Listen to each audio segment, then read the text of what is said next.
Welcome back to Week in Review with Doooovid.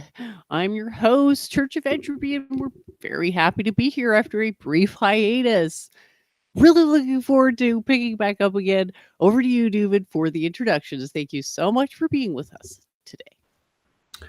Yeah, good to be back. Glad to be doing Week in Review. Guess Jennifer scheduling conflicts, so we had to take a few weeks off, which was fine. We're not pushing it. We still have to work on our narrative arc and kind of like what we're doing with this, where we're going with it. So hopefully we'll talk about that. I did appear in a few streams over the last few weeks. I think I appeared on Luke Ford once. I had Charles Moskowitz on my channel, who came out with a new book, which is God is God and the Creator is Lawgiver. It's a pretty interesting book.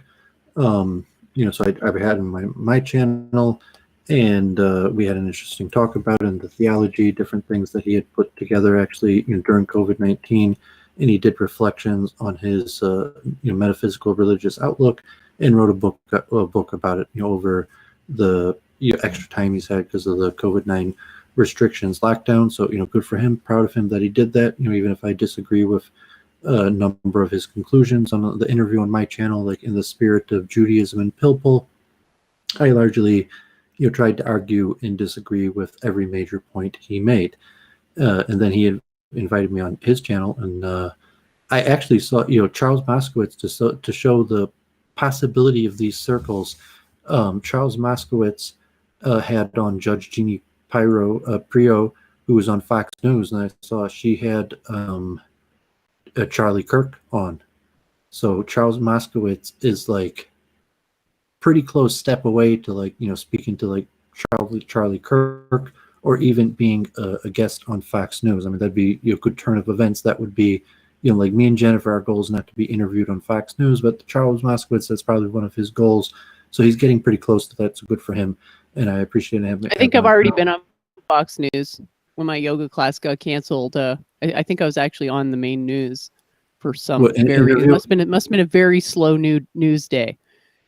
They actually interviewed you, or just the story of your well, they actually had me show up, but I'm pretty sure I don't have cable, so I didn't actually see it, but I'm pretty sure it was just a soundbite type thing, like maybe one sentence. Yeah, I've been like a step away from people, but that really doesn't. Well, yeah, you're in a picture with Tulsi Gabbard on the introductory video. Well, I mean, a lot more than that, relatively to the news, but the streaming, I'm not politics, and I'm not the type of person that would be likely, possibly as an expert, if somehow there was a topic, a news reason that they need an expert, that they would ask me, it would be close to zero possibility. But there might be a conceivable personality. But I mean, for Charles Moskowitz, that's the type of streaming he's going into. Good for him. We're going to talk about later during the show the type of streaming that me and Jennifer might go into. But it's good to talk to those people and saying, relatively, he wrote a book. That's why we're talking. And he had, Senator Marsha Blackburn, who was, also all over in the news with the Amy Comey confirmation hearing, and she was largely shilling for her book. She's a politician. She wanted get her message out there, make some money. She wrote a book. That's pretty standard, isn't it?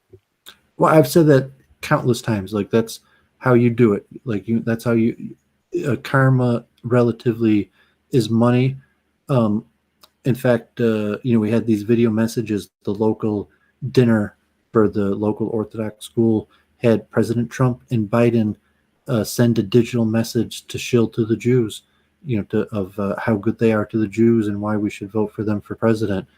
So karma largely, as I've been arguing the whole time we've had this show, closest resembles money. Obviously, there's countless factors, and we'll talk about them. God forbid, my grandmother passed away last week Sunday, and 91 years old. And I was down at the funeral this week. God forbid, she lived a good life.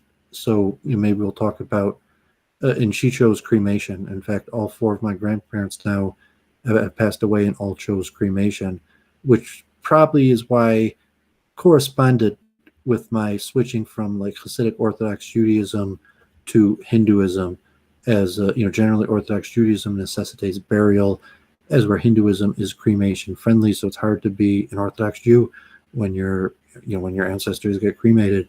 So Yeah, I just maybe wanted to say I'm really glad about the decision, and I hope everyone will consider both organ donation and cremation when their souls leave their bodies, because you're not using it anymore, and you don't want to be stealing organs from someone else unnecessarily, or stealing land from someone else unnecessarily. Plus, what if there's such a thing as a haunting? Who wants to be stuck in a box underground?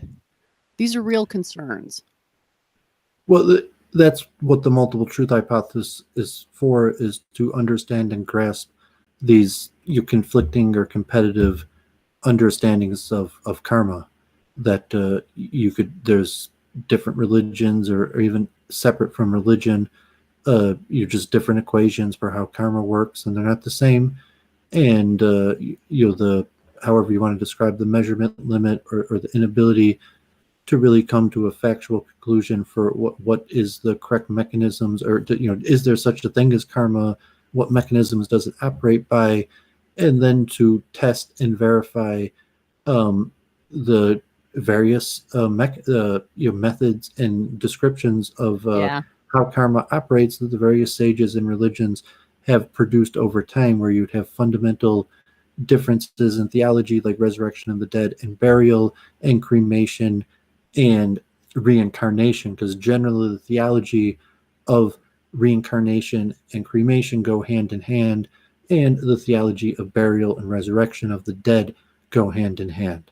Oh, yeah, I never thought of that, of burial going with the idea of resurrection, but it seems self-evident now. Yeah, good point. And while I'll read through the Hebrew prayers, I also talked to Luke Ford, and Luke Ford wants to get back to Judaism. We just talked about, Luke Ford always wants to get back to Judaism. Has he And ever so been to Judaism? Well, we had a few week period where we talked every day mostly about Judaism. A few times, like a few times over the last few years, we've had, sometimes spreading weeks, maybe even one time for over a month, where we talked a good few times a week, largely just about Judaism, to off and on.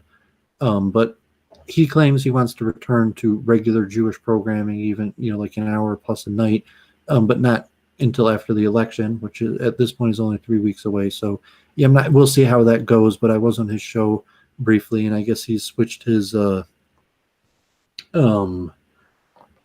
style, or how he does his programming, where he takes his video down, and I don't know if you got to pay for it, if that's his model. He's like behind the paywall, or it's free live.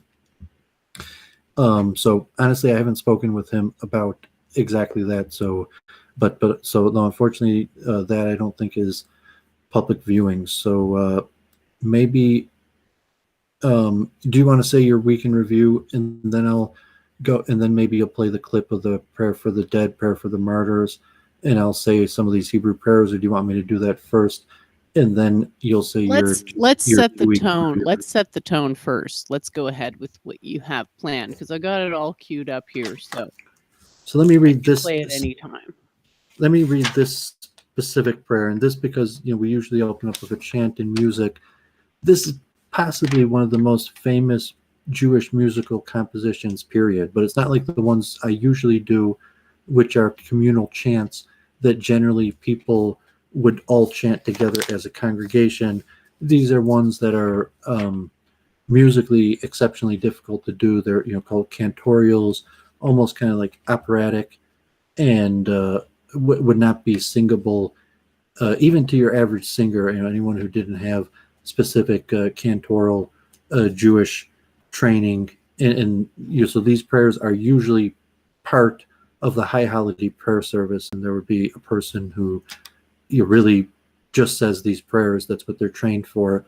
This event is the completion of the Talmud, a 7-year event, where Jews around the world study the same page of Talmud the same day. We've talked about that even on Week in Review, and Luke Ford, Halsey, all saying just our level of Judaism, that we're all interested in studying Talmud, and would be part of this, where we're studying the same page, that was organized by this Polish rabbi, Rabbi Moshe Shapiro. But at the end of this event that occurs every 7 years, which sometimes fills up like big stadiums, or multiple stadiums could attract as many as like 200,000 people, that not all of them finish the whole 7-year cycle of the whole 2,000 plus pages of Talmud.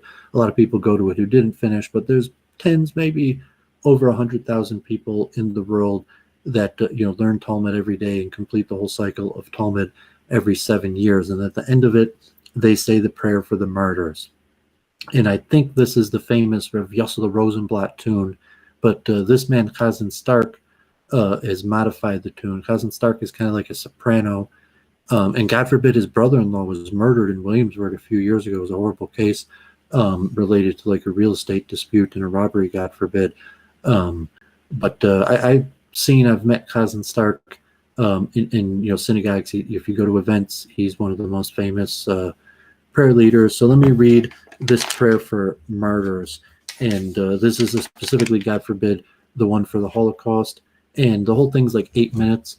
You put the link, you can search it. I'm not sure if anyone cares, but the words are pretty intense, and it's interesting because so let me read this. "O God, full of mercy, who dwells on high, grant proper rest on the wings of the divine presence, the lofty levels of the holy and pure ones, who shine like the glow of firmament for the souls of the Jews, the holy and pure, who were killed, murdered, slaughtered, burned, drowned, and strangled for the sanctification of God's name, children, innocent women that have done nothing wrong, through the hands of the German oppressors, may their name and memory be obliterated, because without making a vow, I will contribute to charity and remembrance for their souls. May their resting place be in the Garden of Eden. Therefore, may the Master of Mercy shelter them in the shelter of his wings for eternity, and may he bind their souls in the bound of life, Hashem, in their heritage, and may they repose in peace on their resting places. Now let us respond. Amen." And in this version, the prayer takes like 8 minutes. My grandmother, thank God, was not a martyr. She died, peacefully from natural causes at 91. So I wouldn't have said the prayer for a martyr for her. But just for the music piece, this is the most famous music piece that is sung among Jews, because the prayer for the Holocaust. But the general message of any spirit that they pray that their soul rest in Gan Eden for eternity. So here a little bit of the chant, and this is at I think Madison Square Garden with a packed house of Orthodox Jews. So I don't know if you want to play from like 2:30 to like 40 to like 5:40, maybe like 3 minutes. You get a reasonable feel for cantorial Jewish style. And this man's has a very, I guess, high voice, even a soprano for a male. Sure, coming right up.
And we're back.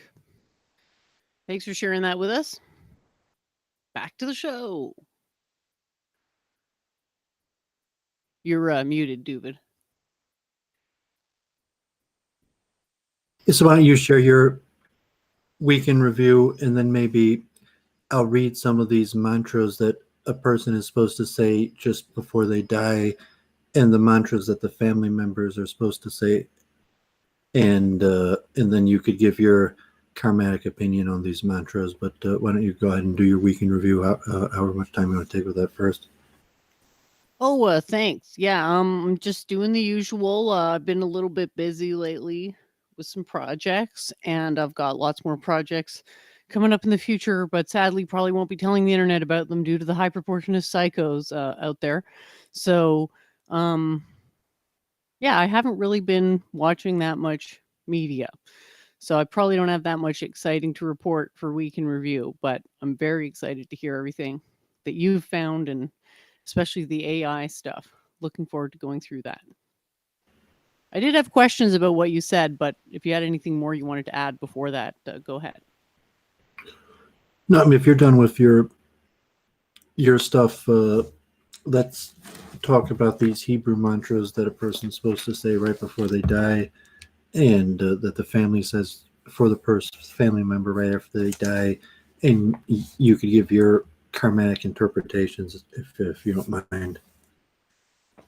So this is the final confession on the deathbed that a person is supposed to say, that it was kind of mantraized, I think, going back to the sages of the Talmud already, or at least going back hundreds of years, where it's possible the mantra was adjusted and changed slightly over hundreds of years, but largely the same going back thousands of years. And the Hebrew form, these open up it with the Hebrew expression moda ani, which in English is I acknowledge before you, Hashem, my God, and God of my forefathers, that my recovery and death are in your hand. May it be your will that you heal me with total recovery. But if I die, may my death be an atonement for all the errors, iniquities, and willful sins that I have erred, sinned, and transgressed before you. May you grant my share in the Garden of Eden, and privilege me for the world to come, that is concealed for the righteous. So that is the short, like 3 sentences that the sages recommend a person say, the moment of death. And from the Hindu perspective, generally they say reincarnation is it's determined by a person's karma, but the biggest factor is the state of consciousness at the moment of death. And obviously the state of consciousness at the moment of death is determined by the person's previous karma. So you could nitpick at which is the more important factor. But from the Hindu perspective, you say, obviously, if someone says this mantra right before they die, that's quite indicative of their state of consciousness. Yeah, I think that gets misinterpreted a lot. It's not like the thought that's in your head right when you expire that counts for everything. It's your sum total karma at that point, which is a culmination of everything together. Just to come back to what you said about money as a proxy for karma, is that there's no proxy that will encompass the totality of karma, because karma is a very basic thing that just means cause and effect. We have to then get proxies to cause and effect, and that's what we do when we're finding like laws of physics and stuff, and then infer gradually about what the total structure is of the universe based on these proxies. And so the question is, how good of a proxy for karma is money? And I think that's an interesting question to explore, because you've come up with this idea and you've stuck with it for a while, this more or less equivocating between money and karma. And it does give us some degree of information about a person. But yeah, it's an interesting question, because there is no such thing as a, all-encompassing proxy for karma. You have to take several different proxies and get gradually a better picture over progressively taking more measurements. And with regards to the prayer, what it struck me as was, it reminded me of the word shalom and salam, which are very similar. And they sort of remind me of the action of bowing one's head. So when I say those words, I think of like the movement of sort of bowing before God. So the vibe I get from it is it's like all the chips are on the table and it's just one more prayer to God saying that, yeah, you trust in God's judgment and you're sort of putting yourself at the mercy of God. Yeah, so let's see a few That's more what I of get. these. You get a better feel. That is the prayer that, I mean, more like the mantra. The prayer person says the generic Hebrew prayer, Shema Yisrael, Hashem Elokeinu, Hashem Echad, for a Jew anyways. Hear, O Lord, Israel, the Lord is our God, the Lord is one. Is what the prayer that the person is supposed to say when they die. So this little confessional is before the moment of death. It's not somewhere, but the family, usually the wife or the descendants of the family then have different prayers that are formalized by the sages, and the first one is actually a blessing, and this blessing is generally the blessing for any tragedy and has the general formula of blessed are you Lord, blessed are you Lord our God, King of the universe, the true judge. In Hebrew, Dayan Emes. And generally when bad things happen, sometimes you don't say the whole formulaic blessed you Lord our God, King of the universe. You just say blessed is the true judge. But anytime something bad happens, the sages say the superstition is say you should say blessed is the true judge. That just a way a person should view karma, and when bad things happen, a person should immediately acknowledge that God is the true judge, and that true judge is blessed. I don't know if you have any comment on that. Not in particular. I feel like it kind of goes with what I said. That the subtext of it is that judgment is imminent, and that the intention of the prayer is to add that last bit of sort of voluntary submission to God. That karma is ultimately just. Suffering, God forbid, is ultimately just. That at the end of the day, a person has no claims against God just because we're suffering. That at the heart of most of these mantras, there's multiple things. I'm going with a few more, but one of the essential things that the person puts out there is, despite the suffering that I went through, I have absolutely no complaint to God. I mean, right? I understand that's a common sentiment. I don't know that was conveyed specifically by those prayers, but okay, so let me go on. Sure. Bless you, Lord our God, King of the universe, who fashioned you with justice, nourished and sustained you with justice, took your lives with justice, knows the sum total of all you with justice, and will restore and resuscitate you with judgment. Blessed are you, Hashem, who resuscitates the dead. You are eternally mighty, my Lord, the resuscitator of the dead. Are you abundant, able to save, sustains the living with kindness, resuscitates the dead with abundant mercy, supports the fallen, heals the sick, releases the confined, and maintains his faith to those who sleep in the dust. Who is like you, O Master of the deeds? Who is comparable to you, O King, who causes death and restores life and makes salvation sprout, and you are faithful to resurrect the dead. The rock, perfect is his work, for all his paths are justice, a God of faith without iniquity, righteous and fair is he. And so if you have any comment on that, and then there's 3 more short mantras that are also that's the mantras that the children or family members of the person who passed away are encouraged to say. And then there's 3 separate one-line mantras that are encouraged to be said from the general community to mourners. So if you had any comment on that longer prayer, if you want. Oh no, just go ahead and wrap it up. I'll give closing words if I think of anything as you're going through. So this is the generic consoling thing that Jews are encouraged from the Talmudic sages to say to each other when someone loses an important family member. May the Omnipresent console you among the other mourners of Zion and Jerusalem. This prayer is said upon leaving the cemetery. May they blossom forth from the city like the grass and the earth. Remember that we are all but dust. Another prayer after leaving the cemetery and washing one's hands. May he swallow up death forever, and may Hashem, the God, wipe away tears from every face and remove the scorn of his people from throughout the world, for the mouth of Hashem has spoken. And then there's a few more mantras, but we could talk about the general theology, even the concept of what happens after death, the type mantras that Jews are encouraged to say to each other at the time of death. Maybe as opposed to the Hindu ritual, obviously the commonalities of mourning death are largely, Freemasonically, that's the purpose of the multiple truth hypothesis. Say the structure of the death mourning ritual is largely the same among Hindus, and Hasidic Jews, even though one has cremation and one has burial. We all have the intention of wanting our deceased loved ones to not suffer too much, right? So it stands to reason that the calls to prayer would be similar in that sense, because everybody more or less has the same sort of mourning for a lost loved one.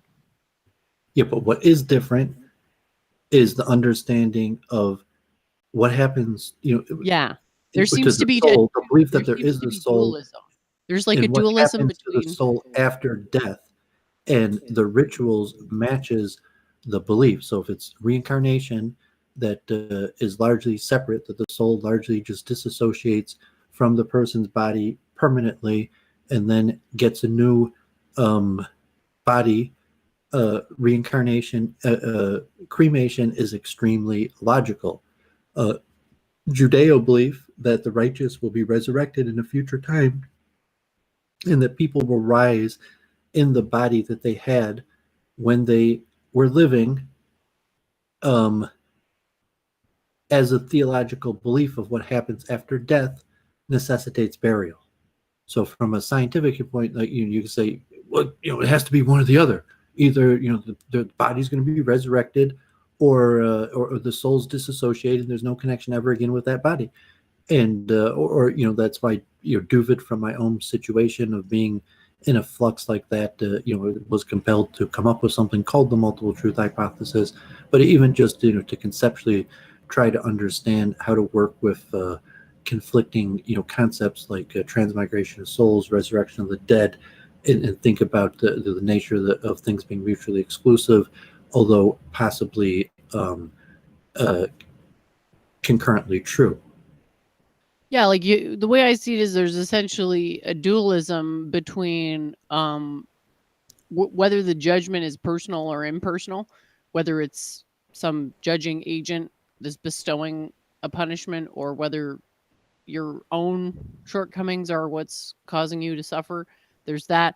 And then there's the reincarnation bit. So there's like, well, either you're reincarnated or you go and you're judged by an all-powerful being or beings and given consequences. And those things seem like different things, but actually those things both happen when you die. So it's kind of funny that we've made a dualism out of something that is non-dual fundamentally, that both of these things do indeed happen. That there is judgment, but that there's also rebirth or resurrection in some sense. Because, I mean, could you say resurrection is a metaphor for reincarnation? It may be a very loose one. No, it's specific to a claim about a future event. And it necessitates a ritual being burial. And the claim is that there will be a future time in the material realm where the righteous walk, and if you were one of them, you will rise in the form that you had in the imperfect world, and in that form be able to participate in the perfected world. And that could only exist, that's only possible with burial. Without burial, even within the Judeo sources who believe that, what, God forbid, what about a perfect righteous person who was martyred and their body burned?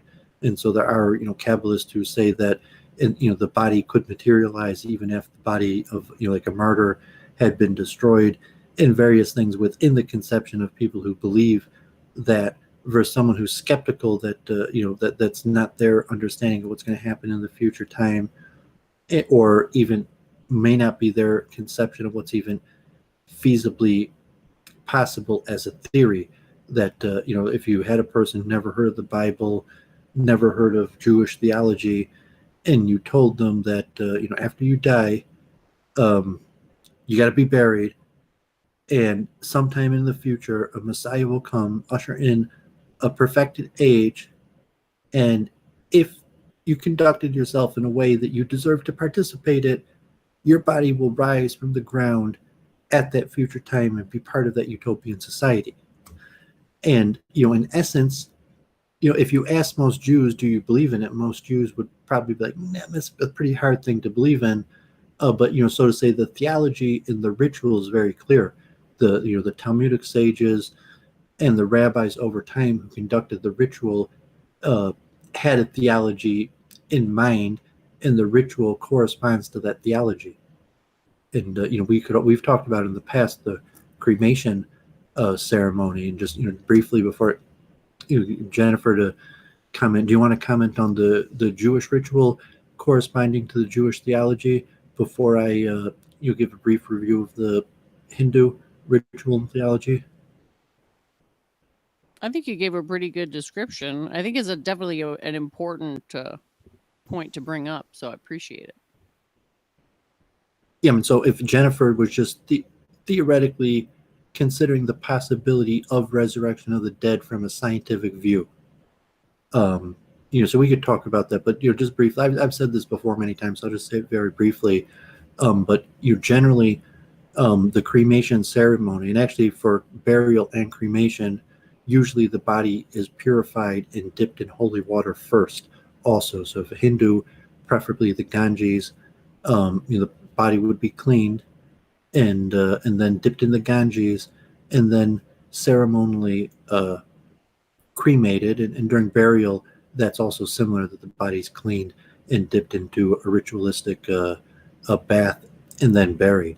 But in the Hindu ceremony, we talked about the Agori that mine the crematoria along the Ganges, and God forbid the people that nobody cares about and has nobody to care for their body after death. It's generally these mythical Agori people who man the crematoria. But generally, if you're a good gathering, and the people will watch the cremation. The cremation is a public spectacle, and it has a purpose. And as I've heard from multiple converts to Hinduism that talk about their conversion to Hinduism, a lot of them will talk about the death of their father or grandfather or some special person to them, and they say that they were at the funeral, and they said that from one man I have on my YouTube page, Antariksha Das, a Prabhupada disciple, said that I think it was his grandfather, and said that was not my grandfather. I think his father said it to him. That was just a sack of bones. But my grandfather was a soul.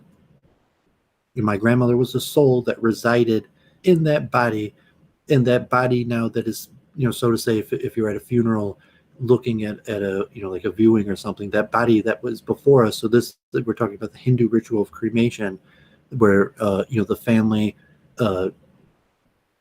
Brahmins, community leaders would participate in the cremation, and they would watch the body burn, destroyed.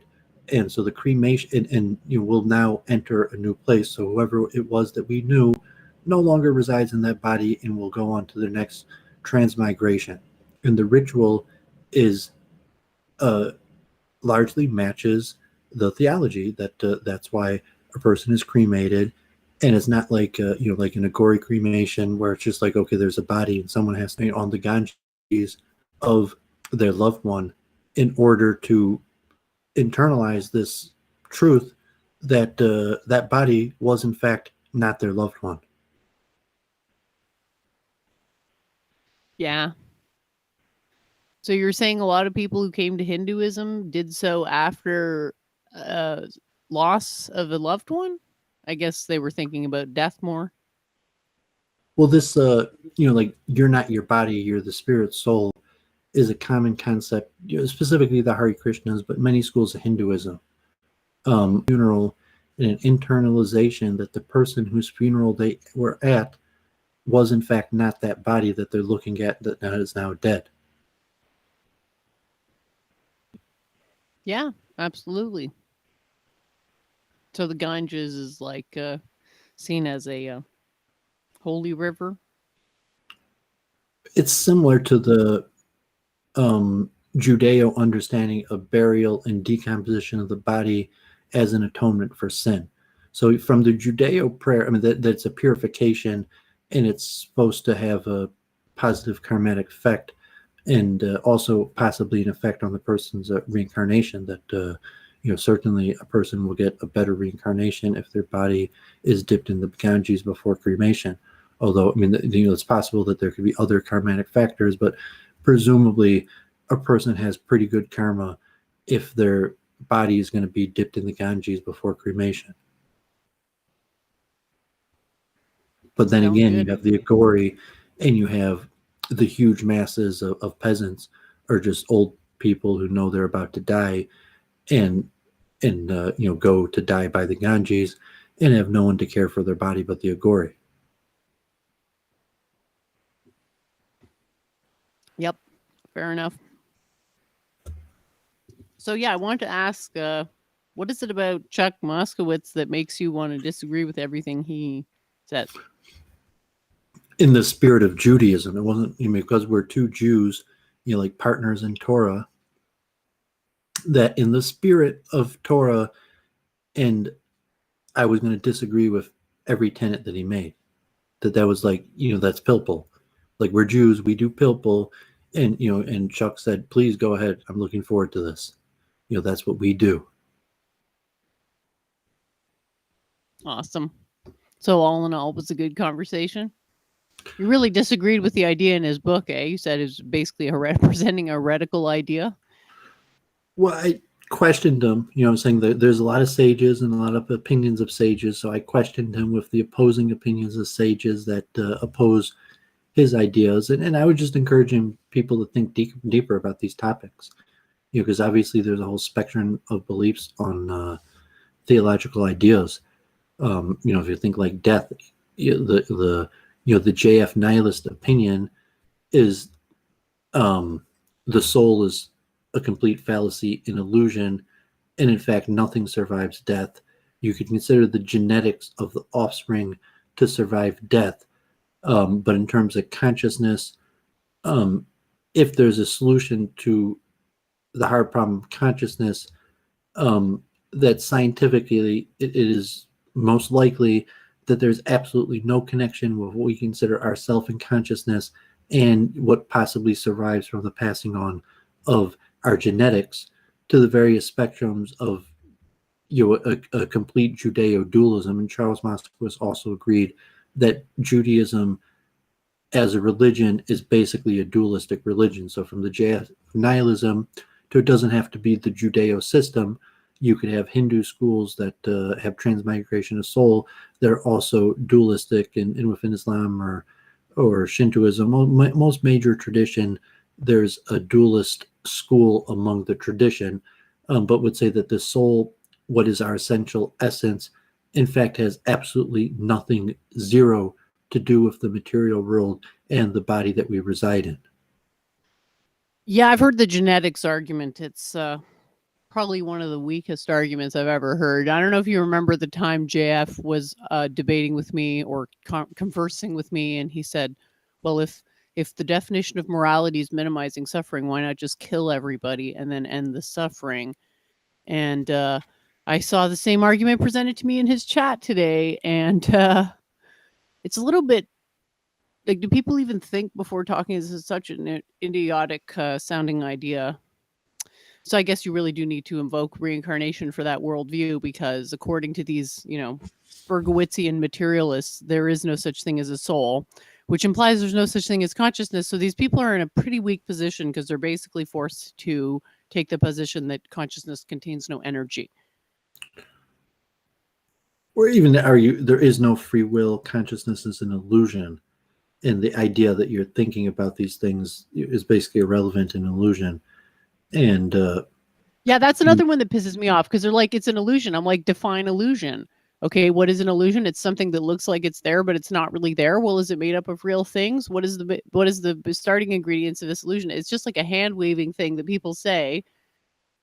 I'm going to be demonstrating this with my papers on chess studies and other mental studies that I've mentioned it now a few times on Week in Review also, and now I've read a few papers already that have demonstrated this in findings, that when a person makes decisions and when a person describes the decisions they're making and the process that they're going through to make these decisions, that many times there's a mismatch. And it's likely, according to the nihilist understanding, that the section of the brain that makes decisions is not the same section of the brain that gives a narrative to why we made the decision or why we claim we did what we did. So you could argue. Oh, I really like that one. Let me finish the point that this narrative has absolutely nothing to do with why people do what they do. The person has you. So if you say there's absolutely zero free will, there's some predetermined process that determines 100% what a person's going to do. However, the brain has a center that has absolutely nothing to do with why we do what we do, that gives narratives to falsely describe why we do what we do. So it's we have no consciousness. There's just some generating process in our head that creates these nonsensical narratives, and a person might have nonsensical narratives about the mechanism that creates these nonsensitive narratives surviving death. But at the end of the day, no, all it is a section of the brain that creates narratives.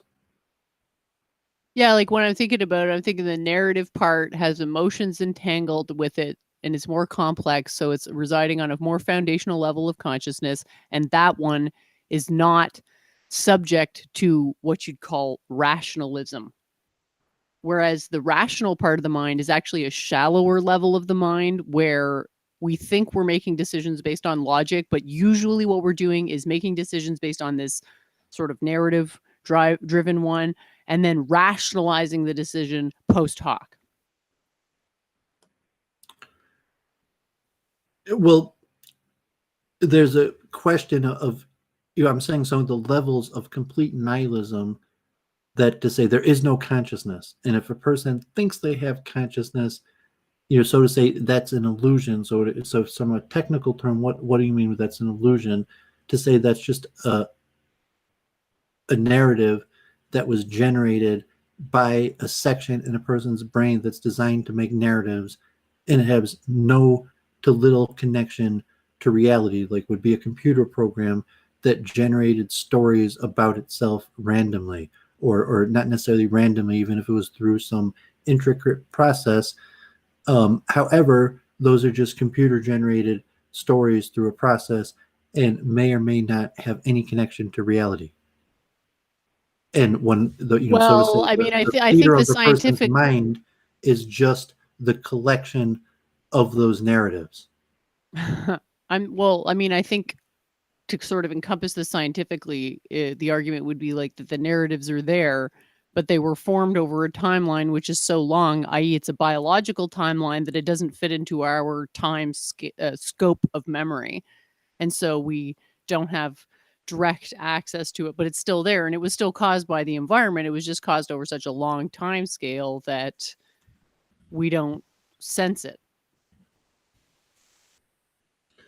Yeah, so that's one of the things I'm demonstrating is the current state of the scientific research, and I'm hoping to add my own ideas.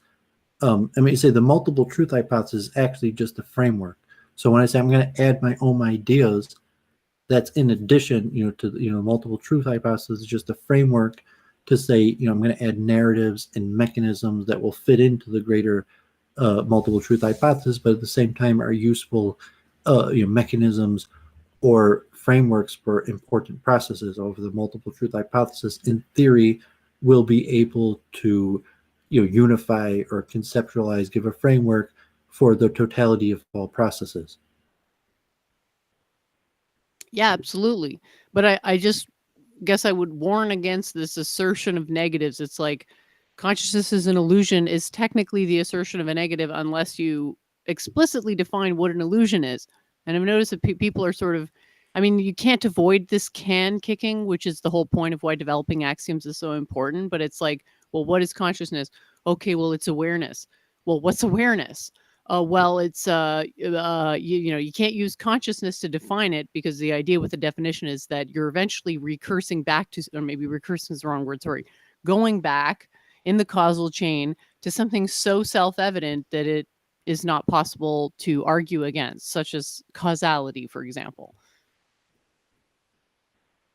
Yeah, so when we talk about the artificial intelligence, maybe we should talk about the future of JF show also, or if Nicholas Petrus or someone showing up. Maybe wait till someone, people. Yeah, he says he'll come on the show. He just needs to get a good microphone. So Nicholas Petrus, man, looking forward to whenever you can get on the show. We're looking forward to saying hi. And I know Doooovid really appreciates you supporting his business. So great guy, Nicholas Petrus, a mod over at JF's show. For those of you who are interested, who didn't know that he changed channels, he's now on TPS live streams, I believe. Or sorry, no, he changed off TPS live streams to JFG Tonight. So if you haven't already subscribed, now's a good time, because the intro, have you seen the new intro, Doooovid? It's awesome. It's very Hollywoodish. I love it. Well, here's Nick. So let me try to wrap up what I was talking about, with these various theologies and the multiple truth hypothesis, and the idea of consciousness in general. That if you have a global state that determines the states of all local actors, and within that you define that it's the global states that determine the position or effects on local actors, or it could be the opposite. There is no global force, there's just local actors, and those local actors might have global interaction and action reaction between each other, but there is no global force. And from a Doovidian larger truth, like a series of differential equations and vector fields, both are true. You have the internal, like, person, soul, consciousness, whatever we're talking about, that has internal forces that we talked about, maybe looking at as like sinks or sources of in differential equation points. And you also have global forces, and there's a vector field of pushback between both. And it's conceivable that within that, there is no mechanism of free choice or consciousness. And, if there's some narrative where Doooovid's saying, no, I have consciousness, I insist I have consciousness, even though factually there is no such thing, you could, create at least a scientific explanation. So why Doovid's yelling here that I have free choice, free will, and consciousness, even though I don't, is because there's just a mechanism that creates narrative. So just the fact that Doovid's giving some narrative means absolutely nothing to some sort of complicated system of an interplay between global factors and internal factors, where it's like, yes, I do in fact have a singular consciousness, and there is global consciousness, and there's levels of qualified dualism, material realm, spiritual realm, or however this understanding that there's a singular unit Doovid, or whatever Church of Entropy or whoever's watching that has consciousness, that has their own unique separate consciousness, like a soul type thing that could survive death. But at the same time, there is spiritual or global realms or things beyond us that maybe we can understand, or maybe we can't. And so from a metaphysical scientific level, there's a lot of problematic things if you say that Doovid is a separate entity that has free will and consciousness and survives death separate from my material body. Yeah, I think the big problem is that you can't give a definition for consciousness that doesn't imply that everything alive is conscious. And a lot of people seem to have trouble with that they want to restrict consciousness only to a subset of consciousness that satisfies certain criteria, perhaps. So that's one issue. And saying that consciousness isn't real, I mean, aren't they basically negating psychology at that point? Oh, all Well, your problems are just an illusion, man. I mean, say if you say free will consciousness isn't real, in some way, what you're saying is global forces are real and singular separate identities are false. And the implication of that is things like consciousness and free choice don't exist because there is no separate unit that could exist separate from the sum total of reality, in that it could have its own choice and will or consciousness. It's by definition impossible. Yeah, So this is where all the consciousness isn't real. Consciousness is by definition impossible. It's a logical impossibility. So it's not like saying, oh, the consciousness isn't real, as saying even stronger, that consciousness is a contradiction in terms, it's a logical impossibility. So if a person thinks they have consciousness, they're obviously incorrect because it's a oxymoron, it's an oxymoron, it's a contradiction in terms by definition. Yeah. I mean, I think that would be the implication of the full-scale JF nihilism. It's not just like, oh, consciousness doesn't exist. It's no, I mean, unfortunately, logic and science dictate that not only consciousness doesn't exist, consciousness is in fact scientifically impossible. Yeah, I just wanted to come back to this point that you made about separated consciousness, about being indivisible entities, because on the one hand, we're comprised of the ingredients on Earth, so there's no separation in the sense that we came from anywhere other than Earth, but we can impose what is a sort of de facto separation. It's like, well, it feels like I'm separate, so I'll just assume that I'm separate, but we have to sort of keep maybe like a little, what is it, a dog ear in a page of a book to like remind ourselves that, well, actually there is this fundamental non-separateness because we all come from the same basic ingredients, dust to dust and so forth, but we have this incredibly compelling perception that we're separate, and there is actually truth to this separateness because our bodies contribute energy to our own consciousness, not to other people's in any significant way, right? So there is a link between our body and our mind that creates a de facto separation from the environment, but on the global, eternal time scale, there is no actual separation. So this is where these debates come out of, because people take approximations to a limit that doesn't actually, where the approximation doesn't apply. If you look at, just to tie it further to other ideas we've talked about quite a bit, like group evolutionary strategy, and to say group evolutionary strategy is real, that different groups have developed different strategies and largely stick to it for maybe genetical or spiritual or some karmatic reasons. And saying that Jews have a group evolutionary strategy that includes burial and resurrection of the dead, Hindus have a group evolutionary strategy that includes cremation and transmigration of souls. You could be looked at as axiomatically true. You just look at the world and say that's axiomatically true, as opposed to what is beyond, so to say, the measurement limit, what happens after death, what is the origins, what is the answer to the hard problem of consciousness, to the theology and the explanation, the narratives that those people who do those practices use to explain why we do those practices, and then trying to analyze the legitimacy of the understandings, and if you're going to use some sort of empiricism to create some sort of objective scientific metric within to measure these type things, and then to we objectively understand how the process of death and reincarnation works, and we're going to use that objective understanding and measure the truth level of the Hindu conception theology of death and transmigration of souls compared to the true conceptual scientific understanding of reincarnation, to the Judeo-Christian conception of death, burial, and resurrection of the dead.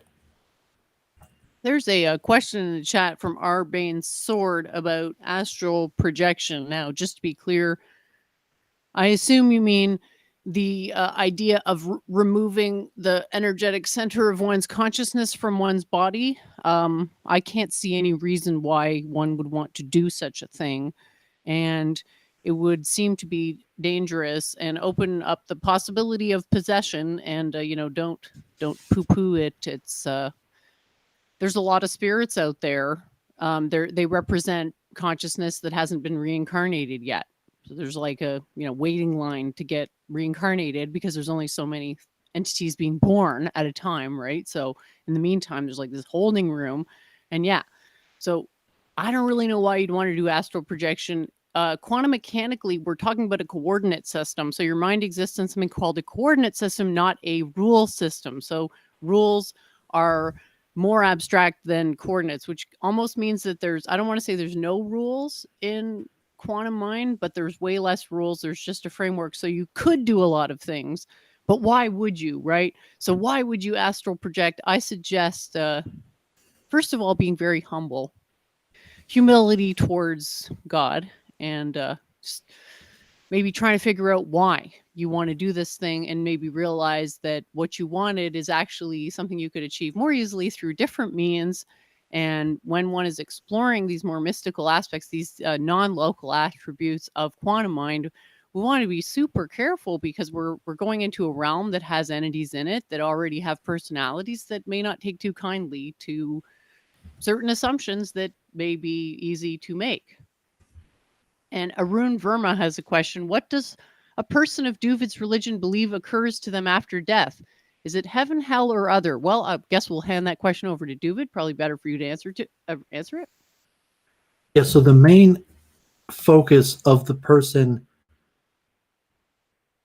Judaism has an atonement system of multiple factors that determine what happens to a person who dies. But basically, there's a sum totality of all of the karma. I've mentioned this in the past. In Hebrew, it's called like a Yom Hashtalkas, which is the day of gathering, the sum total of all the karma from when the person's soul entered the body to leaving the body. And there could be minor details, disputes among sages to what's the exact point where the soul enters or leaves the body, but that generic complete gathering of the soul and all of the activity it had in that given lifetime is gathered to create a separate spiritual force that will now reside as a single unit separate from the body that the soul had resided in. And the body goes into the ground, but there's an understanding that there's levels of the soul. Like there's 3 levels of the soul. There's the nefesh neshama, nefesh ruach neshama, which literally generally means like the animal soul that resides in the blood, the human soul that is common to Jews and Goyim, of the breath. What makes you human unique is the power of speech, and then a higher level soul that in some Kabbalistic theories is only pertinent to Jews. And to say that but this is just a Judeo conception, and there's different Judeo conceptions, and metaphysically, epistemologically, you could have other systems that have similar ideas, and we've talked about that before, Platonic or different Hindu schools or tribal religions, schools of Christianity, but this concept that there might be multiple levels to the soul, and there's multiple levels to atonement, and the factor that a person made mistakes during their lifetime, karma is a fact, and a person has to pay for their sins. However, a person also has to be rewarded for the good deeds. So a person could make atonement for their sins during their lifetime. Sometimes the hope is that the death process itself completely atones for the mistakes a person had made.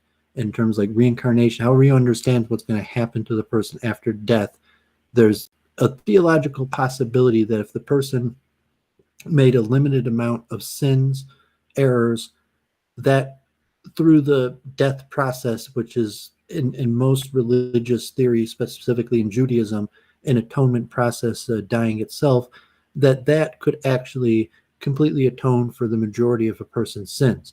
However, there's a lot of sins that the death process itself does not completely atone for, and the punishment for those sins will have to be carried over to the soul after the person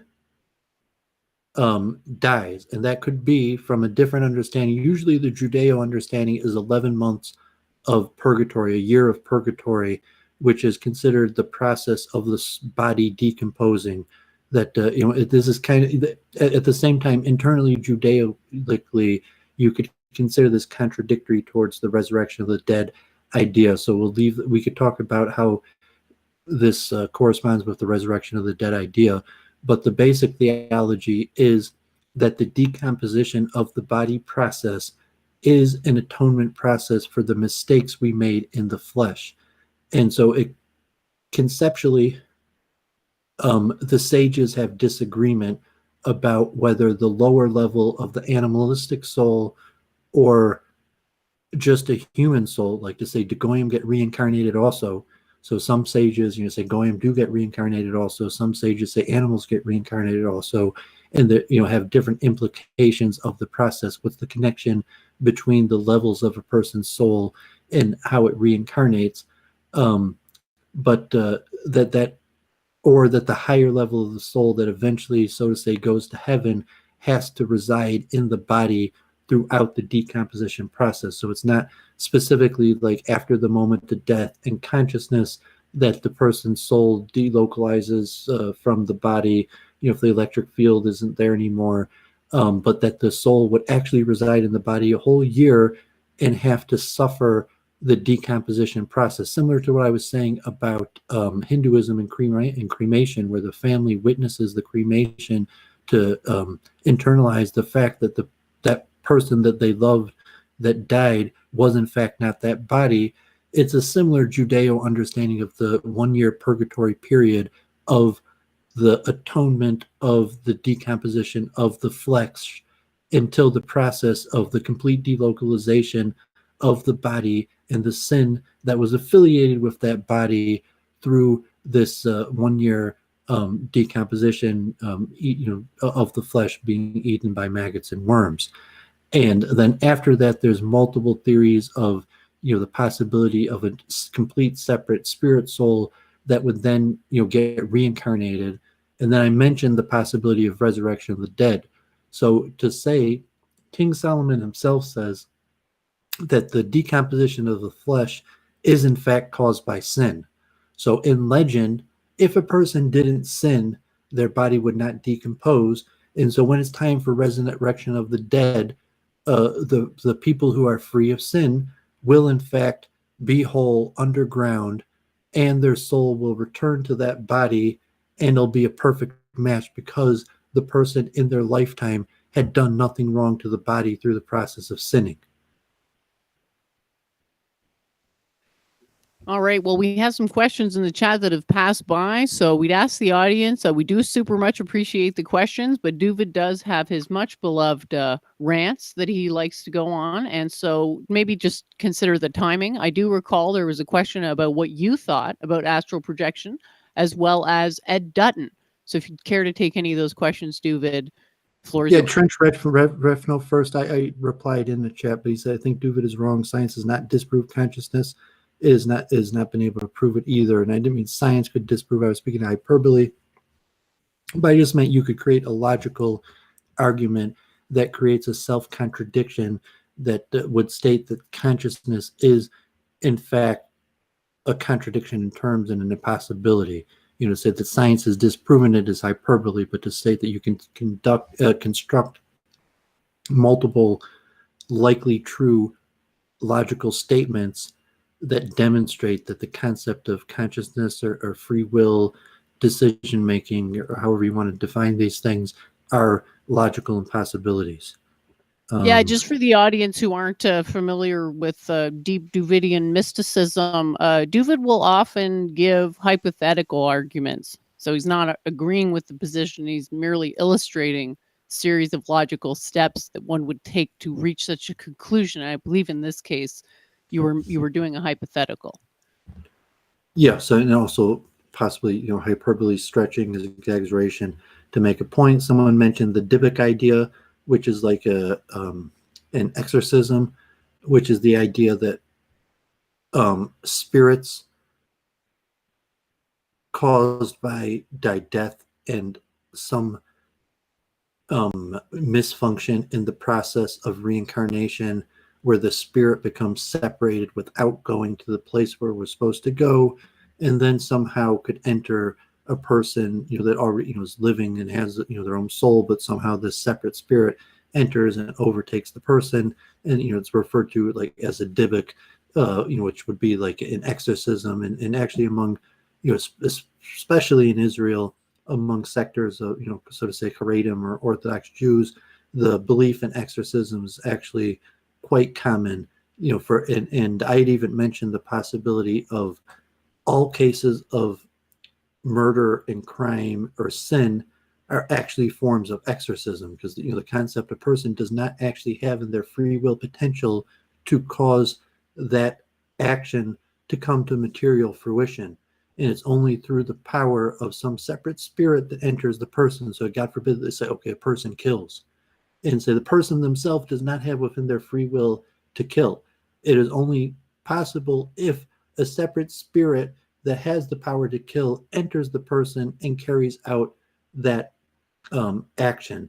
And from a spiritualistic perspective, you could say all actions in the material realm require the entering of external forces to do it. So when we get more into detail on this, and that's why I keep on stressing the multiple truth hypothesis, we're going to see that these are extremely, extremely complicated. When Doooovid's mentioning like a series of differential equations and vector fields, it's really going to be an infinite series of differential equations, and possibly even be an infinite dimension vector field. So we're just trying to give some indication to understand these complex processes that could conceivably, in theory, explain every single process in the material and spiritual realm, in something that a human mind could have some sort of understanding.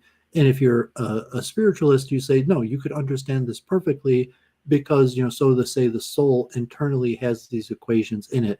So it's like just a realization. It's not really like an understanding. It's a realization of the unity of nature, that these rules that make up nature make up you. And so the Hebrew conception of the 5 levels of the soul, so beyond the animal's soul in the blood, and the human soul in the breath, and the or at least in Judeo theory, the special soul that Jews have, to the 4th and 5th levels of global human consciousness, and then universal creation consciousness, that a person in Hinduism has different conceptions, and there's all types of systems that have systems for levels of consciousness, where a person through internal meditation or realizations could connect to the greater truths, even conceivably, of the whole unified universe. Yeah, that would be nice. Someone in the chat was asking about the cathedral. And yeah, I think it was Mencius Moldbug that put that idea out. The only person I ever heard talk about that was Millennial Woes, I think. Did you have any thoughts on that? I'm trying to bring it up just to quickly refresh my memory here. So you mean the Chinese students of Confucius, Mencius? No. Mencius Moldbug is a blogger, I believe, and someone in the chat was specifically asking about this idea of the cathedral. For certain online critics, everything was signaling your politics, your taste, your friends, neo-reactionaries, disgruntled souls who seemed to aspire to a kind of racist, techno-utopian feudalism, viewed the larger culture as a tangle of signals directed to the educational organs, at whose head is the press and universities, as the blogger Mencius Moldbug described it, otherwise known as the cathedral. So I guess it's a combo of those two things. I've heard this, but I prefer the group strategy. So if you're saying you're like a virtue signal, so you're saying there is no factual truth to the narrative that people give to why they do it. It's just some sort of random evolutionary process that created a virtue signal. So the reason why Jews get buried and why Hindus get cremated is both, obviously it's a virtue signal, and whatever reason why Jews, their virtue signal, our virtue signal is burial and believing in resurrection of the dead, the Hindu virtue signal is cremation and believing in transmigration of souls. And so if you say both systems are equally false, but from an evolutionary anthropological level, the explanation for why both people do it is that historically they developed some sort of virtue signal for doing it. So I mean, if that's what Mohlberg is saying, and he's using terms like the cathedral just to describe that process, it might be similar to like Judeo systems of like the temple and having a theoretical temple. I would prefer, I think the cathedrals, like, it's too symbolic, it's too sectarian, and I would rather keep it more mathematical and in terms of just processes. You know, it's saying like if you understand equations and processes, you don't need examples, you don't need narratives. And cathedrals already seems like it's a narrative. Yeah, it seems to be a question of chicken or egg, right? Between the edifices and the, I guess, would be argued to be customs, because on the one hand, the theory would be this. Okay, let's just think it through here. So on the one hand, we have the group selection theory, which is basically groups exist, groups act collectively. The success of a collective can be given by a collectiveness quotient, which is something that can vary, along with a solidarity quotient, which would co-vary with the collective quotient, because solidarity is that which enables collective action.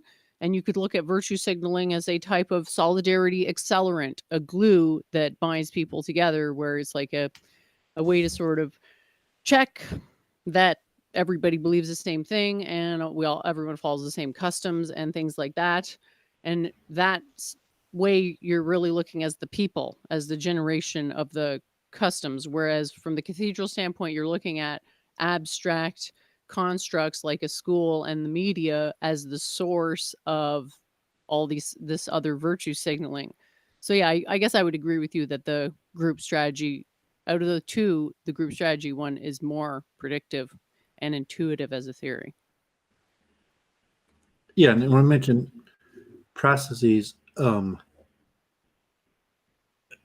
the multiple truth hypothesis, to have some theory that conceptually it's possible to unify all processes, but who knows whether that's possible. And so from a scientific, mathematical, theoretical point, I'm arguing that it's possible. But at the same time, if you say a process is some like a narrative, and if you're saying, like from a nihilist type view, all narratives are false, it could also be that all processes are false, but they might serve a purpose, and that means like all scientific equations at the end of the day are false and not a true description of what's actually happening, even though they're predictive and informative and useful for a person's current use. For example, well, is sex a process? Well, you say that I mean, it's a process, and whether the understanding, and it has a practical result of children and childbearing and the process of birth and death, the cycle of birth and death. But the process, there's a process, there's a mechanism that, we don't have to go through the birds and the bees, but yes, there's a clear mechanism and a process. Yeah, so no one's going to disagree that sex is something that exists, are they? You can't really you can take a position without narratives, but you can't take a position without processes. It's a formulaic process that could be reduced to like a table. There's such a thing as a table, even though there's all different types of tables.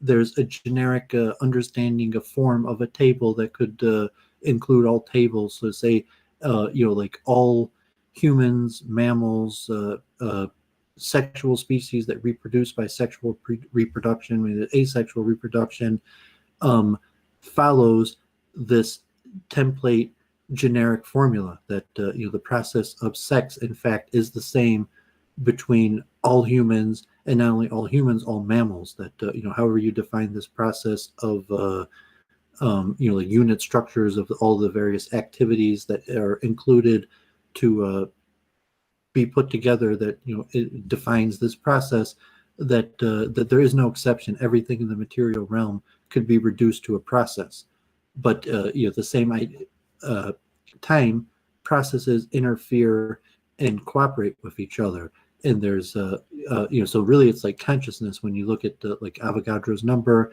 and the neurons. And I want to talk. We'll move into talking about the AI, where we're looking at how computers do machine learning, and you have huge microchips and processors and computational power and algorithms, and if it's human programmed or machine learned, and but the computer program will have a sum total output of the sum totality of all processes, like the computer we're using right now, and like all the pixels and the camera and the sound, and forms into a signal that's likely converted with some sort of Fourier transform and put through fiber optics or signal, electric signal, or whatever signal of the type internet a person's using to transfer that signal.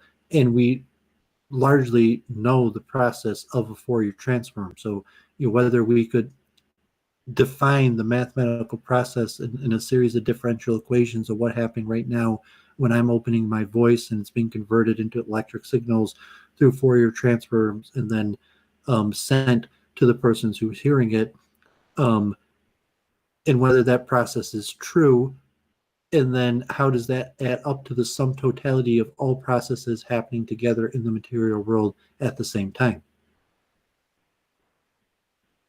That reminds me of some news that I saw that they have now They got said that Riemann, like you were going to say that Riemann sum, like it was a tongue twister. You say that Riemann. Yeah, did you hear about the fast Fourier transform, the quantum fast Fourier transform?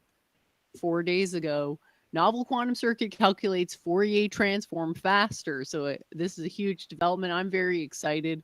For those of you who've followed the show for a while, you know that I have modeled or attempted to model certain aspects of consciousness by drawing parallels with the Fourier transform, which is a very fundamental computation that's done in what's called signal processing, where you're taking a unmodulated signal. So signal comes in, probably gets amplified, and then it gets turned around, which is what happens in the fast Fourier transform. It is an information preserving map, which changes a frequency signal, or I'm not sure exactly how it works. I think it's time domain to frequency domain, and then they pluck the coefficients from the frequency domain. So this is like a very foundational, maybe you can talk more about the Fourier transform, Doooovid, if you know anything about it, but they can now do this. We've covered this multiple times, so I mean, we could do just teaching sessions, but we've covered. I've covered on my channel. We've done a multiple week in review. I think multiple times, for example, showing how the ear is a mechanical mechanism that actually performs a Fourier transform versus the equations, and techniques like conformal mapping or different things that are coupled together with the Fourier transforms to do more complicated processes. But I mean, it's a process that in theory works as a karmatic mathematical balance. It was originally created by Fourier, was actually a priest, and it was just a description of a mathematical law, meaning that it balanced on both sides, that a permutation of symbolic representations of numbers or algebraic symbols permutated on both sides of the equations could create what's called a Fourier transform, where something goes through a process and then it comes out the other side in a different form, which is in fact mathematically equivalent. And that process could be done for, in theory, any wave. Anything could go through a Fourier transform. That's what I say. All basically digital devices, and mechanical information devices, signal processing uses these Fourier transforms. And in biological processes, so say like the ear takes all the various signals. So we just have one ear in a chamber and we get all types of sounds, but we could basically determine the direction and separate the sources. So even if we're hearing multiple or even infinite sounds at the same time, but a handful of major sounds at the same time, the ear, through this mechanical device of the cochlea and this spiral structure with hairs and connecting to these mechanisms that we've showed on Week in Review. I don't know if we need to do it tonight. I mean, we could, but maybe I might even take, if Jennifer wants to do it. I might even take a medicine I break. wasn't suggesting I go into a lecture about the fast Fourier transform. I was just wanting to bring to everyone's attention that photonic quantum computer can now do a fast Fourier transform. That was really it. And Jackass Conops in the chat is saying that it's just word salad. The ear as a Fourier transform approximately performing device is a well-known metaphor. We're not the first people to draw this parallel. The important idea with this FFT or just the FT in general, the important thing about this map is that it is an isomorphism, which means it's information preserving. So if you project a plane down to a line, that doesn't preserve information because a line has fewer dimensions than a plane. But when you're doing a Fourier transform, the implication is that you're not losing any information. You're just changing what information is being displayed. The Penrose-Hameroff hypothesis, I believe at this point, isn't that well developed. But in theory, if these microtubules in neuron cells are capable of harnessing quantum effects like Dr. Hameroff proposes, then likely that these harnessing of quantum effects into some sort of greater phenomenon like consciousness or decision making, in the same way like a computer and all the circuits could harness a greater process or output, that process would probably be some sort of Fourier transform. Although I don't think Penrose and Hameroff have developed to that level, but maybe Penrose does have. Well, he's more talking about, he's got a hypothetical model, right? He's saying that the microtubules generate a quantum, an entangled quantum. Like, I'm not even sure if he's invoking the idea that the quantum waveform is photonic. I think he might be saying that the quantum waveform is on the level of the microtubules and it's their electrons that are entangled, which may also be true, but there's definitely a photonic field operating there. We don't have a system. Sorry, there was a question from Arun Verma I just want to get to, is asking whether the two of us are expert in signals and systems. Yeah, I had a job working in signal processing for 8 years, specifically audio video. So I'm not, I'm not the best in the world at it, but yeah, I know a bit about it. Doovid has you have an engineering degree, right, Doovid? Yeah, I never took a course when I was in IRL university. I took a few courses in signal processing on edX and have a general background in mathematics and physics. But I mean, Jennifer probably has more expertise in actual signal processing, although I'm conversant in the language. And just to bring that back to the level of the microtubules and harnessing quantum effects, it was saying that yes, Penrose-Hameroff, this orchestrated reduction is possibly a method to harness quantum effects, but how the summation of the totality of harnessing quantum effects would produce some sort of greater output, I do not believe they actually have a mechanism for it. They just have a mechanism for harnessing quantum effects, as opposed to some sort of worked out equations for how those harnessed quantum effects could produce larger outputs. But I was saying that if someone did eventually create a mechanism for how these harnessed quantum effects, through orchestrated reduction, it would probably be some sort of Fourier transform. I'm thinking maybe I have seen something about a Fourier transform on his site, but I'll have to check again. Gilbert wanted to know, where does consciousness go when you're unconscious? It depends what kind of unconsciousness. I assume you're talking about when you're asleep. So what happens is that the energetic center of your mind goes away from your brain so that your brain has a chance to replenish and revitalize the tissues. So my estimation is that it's a donut shape around your head when you're sleeping. And then when you're awake, it goes back to being inside your cranium. And that's not the total field, remember, it's just the energetic maximum. Because you got a total field, which starts out as a sphere and gets folded up. But then you always have this energetic maximum, right? So the first energetic maximum, middle of the head. Second, if you're a young man, you might have a second one at the bottom of the chakras, if you know what I mean. So stuff like that, that's where it goes, Gilbert. Back to you, Doovid. Yeah, so maybe we could bookmark the consciousness discussion, but obviously me and Jennifer always making advancements in our research into consciousness, and I'm putting out material, maybe even this week. Hopefully, I'll put out more material on these studies and research. And Jennifer's always putting out material and blog posts. So if Jennifer wants to give closing words, then maybe we'll bookmark the consciousness discussion. Then maybe be interesting to have a JF discussion where maybe me and Jennifer, would say if we were able to, possess JF and control his actions and what he did with his show, kind of like a scenario for, how we envision he could revive some sort of interesting, debates. And I thought that might be interesting to talk about. And I guess besides that, I don't really have anything else to talk about. But if Jennifer wants to bring someone on or has any other issues to address, we could do just a short show, or if you have clips or you want a monologue. Well, you sent me a link here. You sent me a link here. President Trump and Joe Biden to address Yeshiva Beth Yehuda Unity event at 7 p.m. I could screen share that if there's anything you wanted to talk about there. No, it's not necessary. It's already over. So the local Orthodox school near in Metro Detroit, historic, it's over 100 years.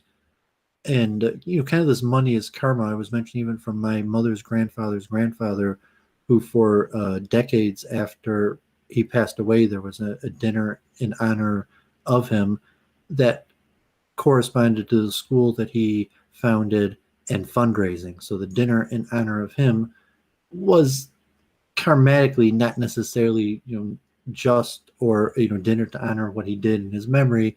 It was factually a method to raise funds to keep the institution going. And it's like, okay, so the sum totality of a person's effort, like what did you do over your lifetime? And it's okay, this person worked, and if you had to give a metric, you could give a dollar amount.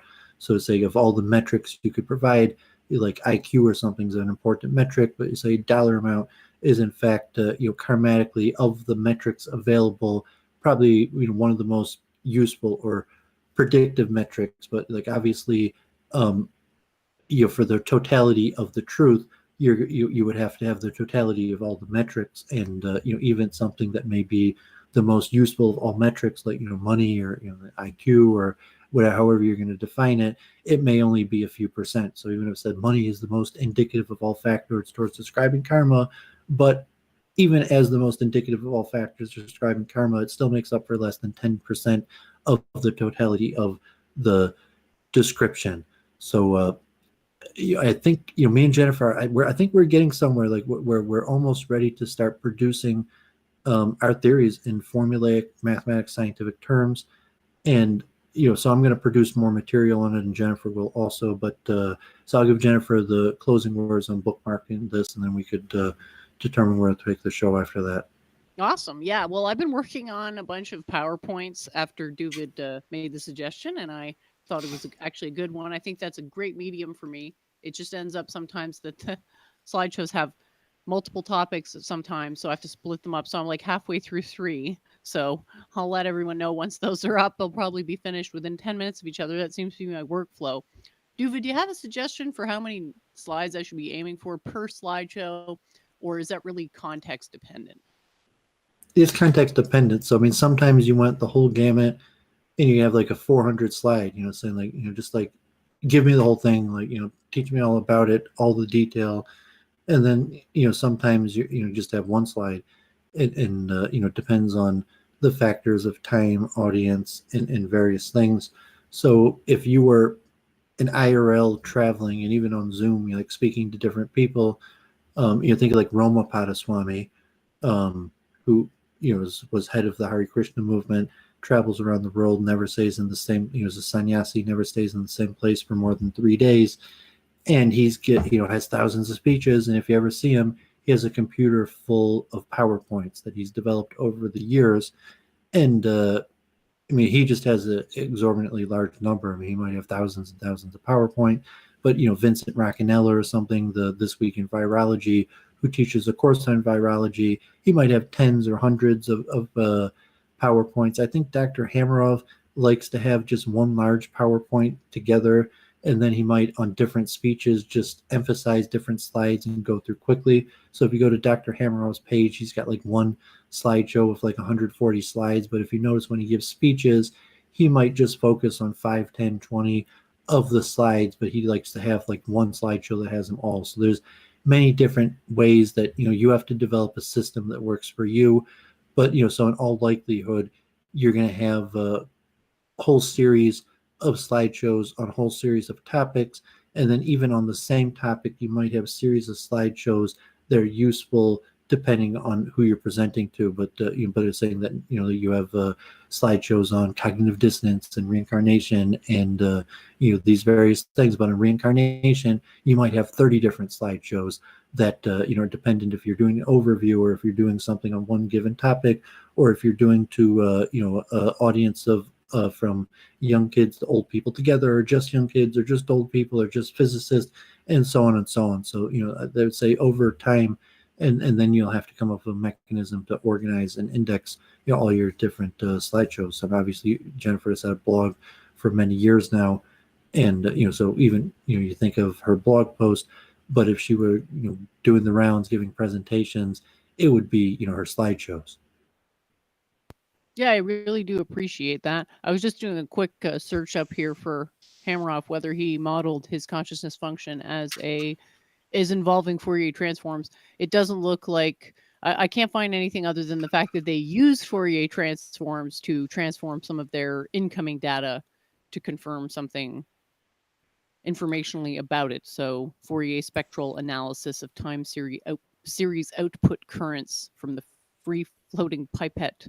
So yeah, they're actually digging into the brain, the microtubule matrix, to attempt to find evidence that might substantiate their theory. They haven't gone to the point of saying, here's my model for consciousness.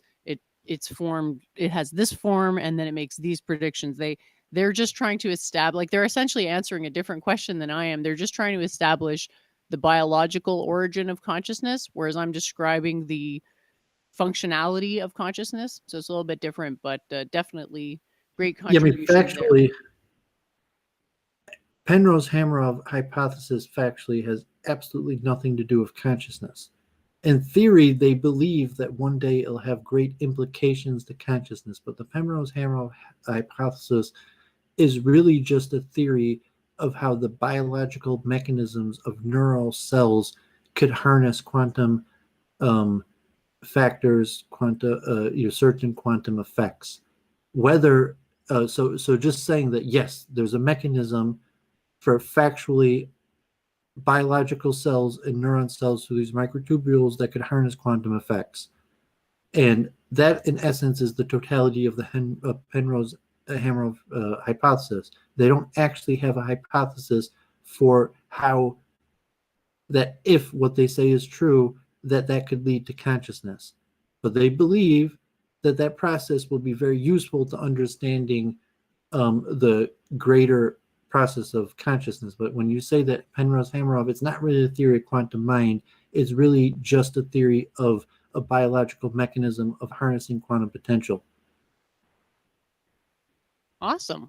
Well, thanks for that. All right, so I guess we'll wrap it up. That's more what me and you are doing. That's like so me and Jennifer are trying to propose theories based on the Penrose-Hameroff hypothesis that would lead to an answer to the soft and hard problems of consciousness. Well, I actually think there'll be more than one answer. There'll be more than one answer because you can phrase the question differently. You can say, well, what's the biological root of consciousness? Thank you, the multiple truth.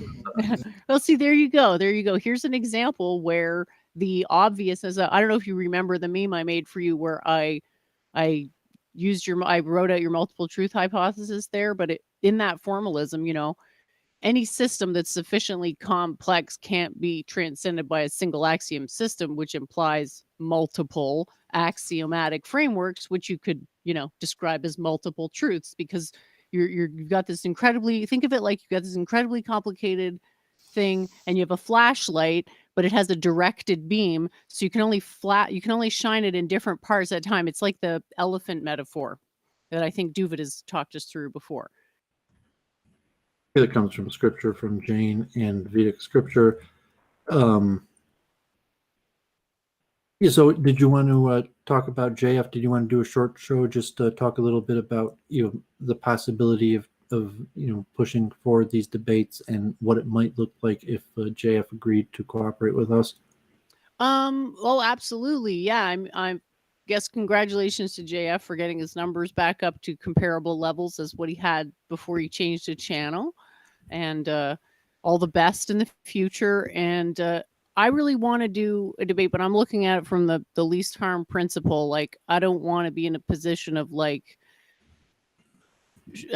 blood sporty type insults, because I just I think it's bad vibes. It discourages the learning process. People focus too much on the interpersonal rivalry and not enough on the arguments. And the arguments are very difficult. So you really have to put all your energy onto the arguments. So I want to have that convo / debate with you and JF. I just want to structure it so that it's conducive to learning for the audience.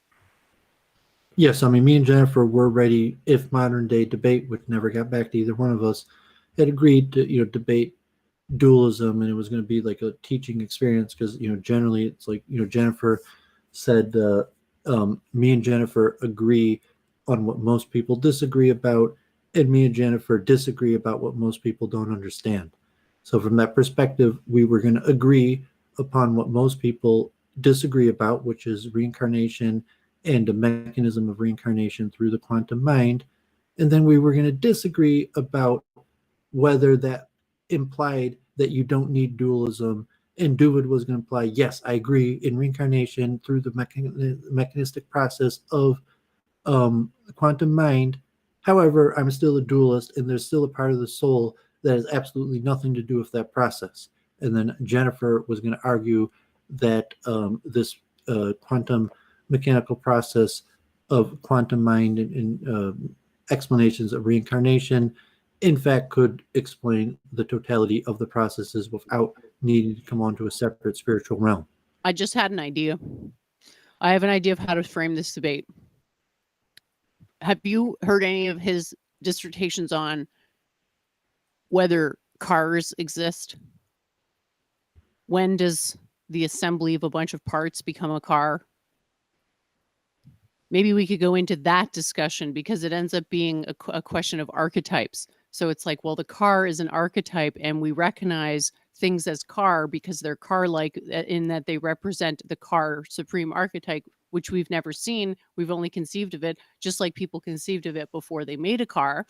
And now we have things that we know when they're cars, and when they're missing all their wheels and they're decaying in someone's backyard, that's no longer a car. It used to be a car, right? So this question of going into metaphysically, perhaps, at what point does something become a car, could bring us onto the subject of ideal forms. Like, is the sphere real? And on what level is the sphere real? So in that sense, we might be able to structure it as an interesting conversation, because he seems to shut down easily whenever I go into subjects that seem counterintuitive. I'm sure you've noticed this. He just says it's like purple ponies and stuff. So I want it. I want a convo with him that doesn't end in him saying purple ponies towards me. Yeah, it has to be production level stuff that isn't geared towards his niche audience, that anybody listening to it could be educational to hear it, and they don't need to know a bunch of like code or like, oh, this is this person's shtick. And that could be useful also, and there could be a whole series of various produced I mean, not produced, I mean, it could just be streamed content and debates. And if JF wanted to on his new show just do the debate we were talking about on his new channel, I'm sure me and Jennifer would do it. If JF doesn't want to work together with us on it, eventually me and Jennifer will probably do it on my channel or hers. Hopefully we'll get her over 1,000 subs and monetized.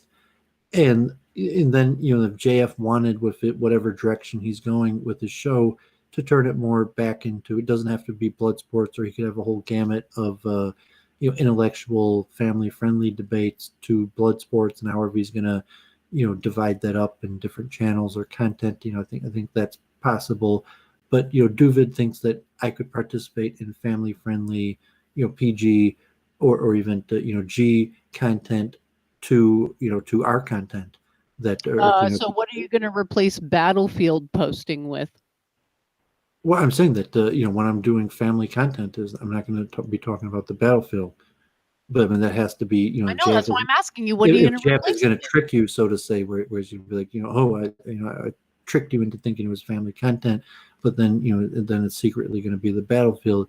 You're saying that's possible, but if Jeff was amenable to working like that, that possibly we would be able to, so to say, like modern day debate and Trump and whatever their regulars are, that we would do a whole series of debates and be JF's regulars for his new rounds of debates. And if he wanted to do blood sports where people, God forbid, were threatening violence against each other and could escalate into the complete destruction of the whole material realm, we might have to take those videos down or do it on alternative platforms. But I think the debate about dualism versus non-dualism could be a family-friendly event that you could show kindergarten class if someone really wanted to. Yeah, I think that's a good idea because a lot of people have been asking me to for suggestions about education for their kids, and I do want to do this program. I just need at least one person who can work on the curriculum because I cannot take on such a large task alone. Part of great leadership is knowing, what your limitations are. So I am excited to do it, but something we can do right now is I can tone down the potty mouth. Sorry for those of you who will be sad, but I Well, I think mean, it you does put make the it women better. and children to sleep, and saying like if when we put the women and children to sleep, Jennifer is still there, maybe she's still there, and it was okay. Like we put the women and children to sleep, but somehow Jennifer is still there. Um, but That is a saying great metaphor. there's a certain type behavior that a person should subscribe to, until the women and children are put to sleep, and then after the women and children are put to sleep, there's a different type behavior that could, like what Trump might call locker room talk. But Doooovid, I never really do locker room talk. I don't talk dirty. I don't talk inappropriately.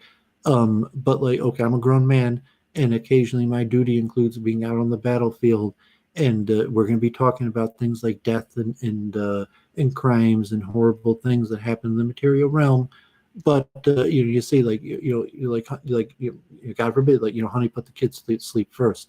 And if the duty is like, okay, if you're with your kids, and what is supposed to be a safe place turns into the battlefield, your kids will have to witness you on the battlefield. But you're generally a person who exhibits high levels of impulse control and meditation and enlightenment, knows how to act in appropriate ways, and knows the audience that you're in front of. And say, me and Jennifer, as generally enlightened people, um, the bulk of our energy that we portray should be family, child friendly. Although obviously we also have duty to be warriors and something like so as say if Jennifer's a warrior, and that's her karma. But it could be at the end of the day, Jennifer is a thinker, and when we put the women and children to sleep, Jennifer's not going to be coming with us to battle. I don't know. Well, it's a good question. I mean, I'm a firm believer in the importance of male-only safe spaces, so I certainly would I mean, the want to horn battlefield. You're in. saying that if karma dictated the battlefield, and it's like me and Nick and Arun have to defend the women and children on the battlefield.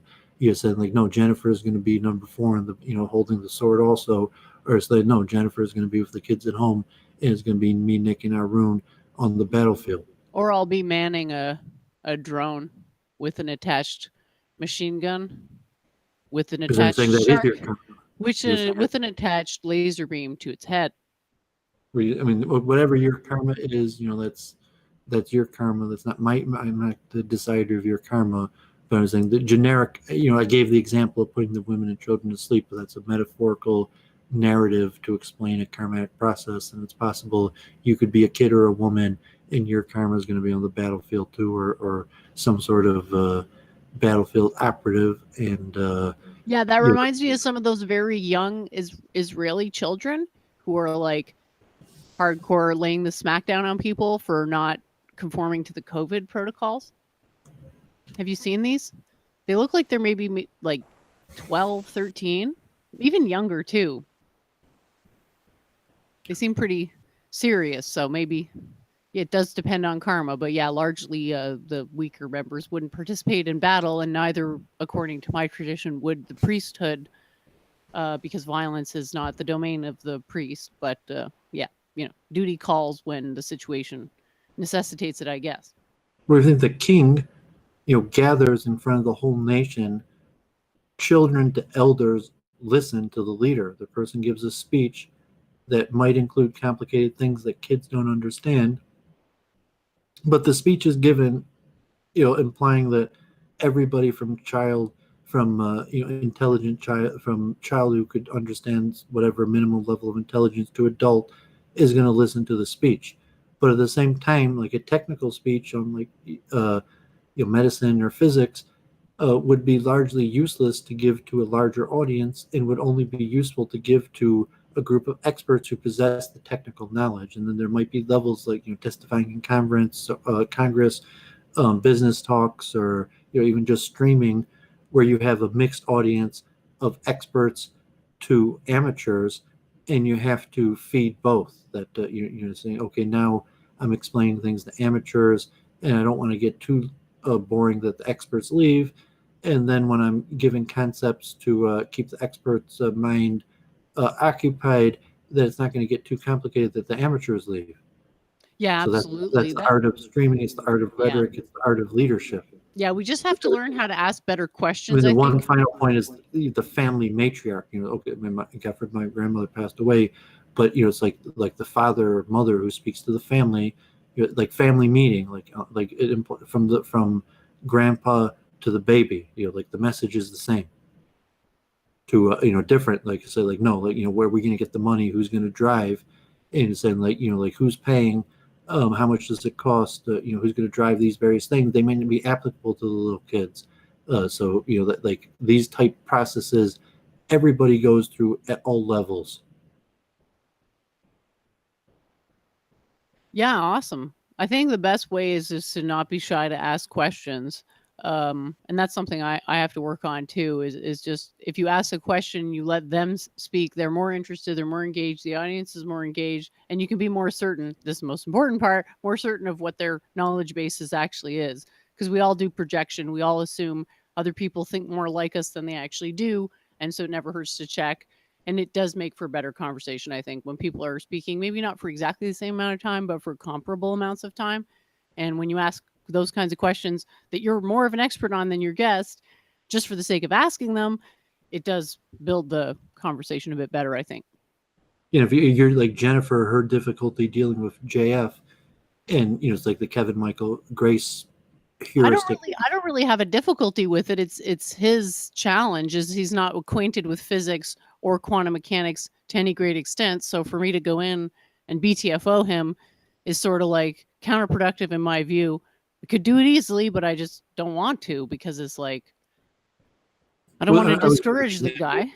of the segmentation of the audience, that there's a large segment of the audience that so to say wants JF to do thought patrol, and I he really will doubt have that. I really doubt that at this point. I don't get that vibe from his audience. You might be right, but his limited audience. I'm saying is in his Worski days, that would have represented the majority of the audience. So there would have been a certain audience that wanted explanation of high level details, but the majority of the audience, you would have said like, no, time to bring in Nick Fuentes for Thought Patrol.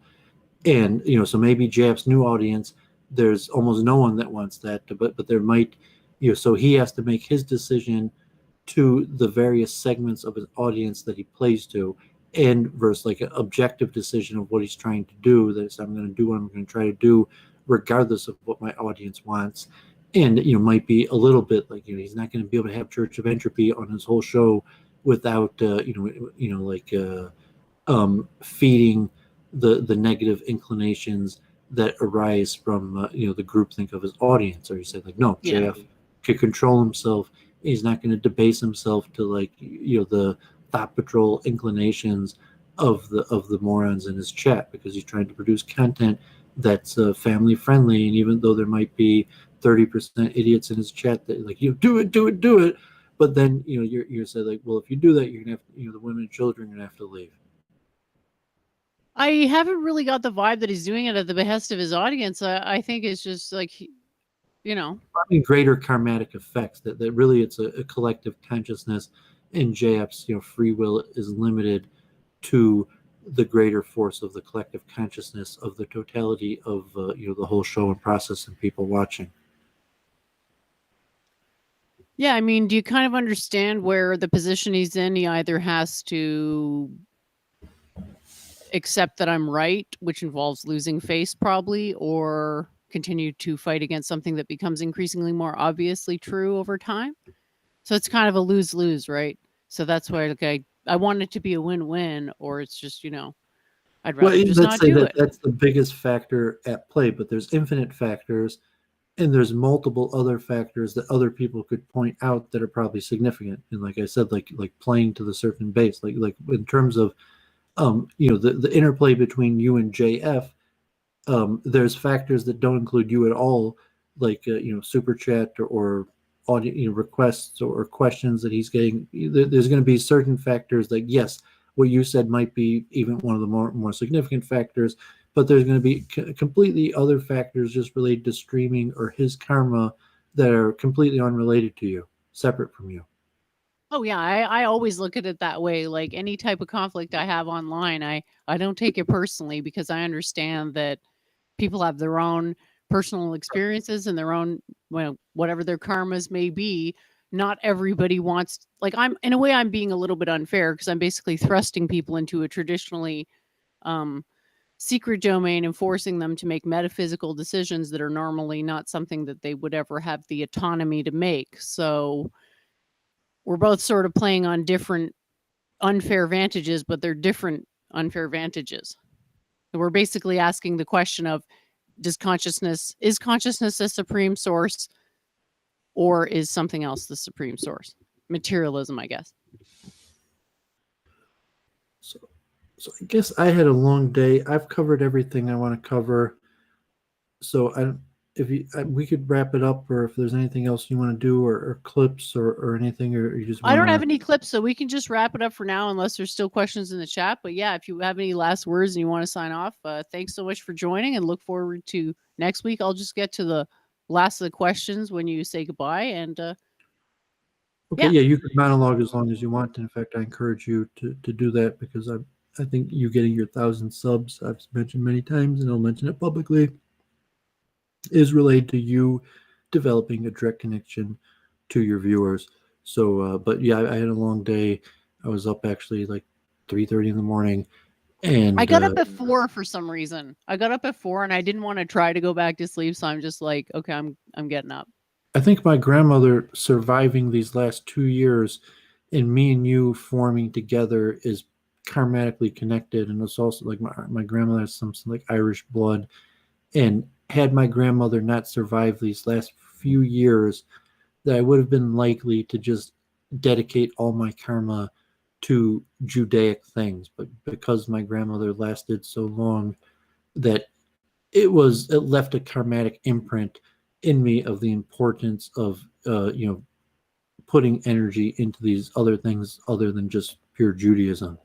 And so I touched that also, and there's some similarities, at least I'm putting together. My dad actually informed me that my grandfather, historically our ancestors were Scottish Presbyterian with a little bit of Cherokee mixed in, but my father's father practiced Zen Buddhism to some level, like not like in like a modern day, because he lived in a rural place and he was in World War II, but from books or techniques, he had a affinity towards Zen Buddhism. So like but just because the totality and finality of a moment of death or death of a family member.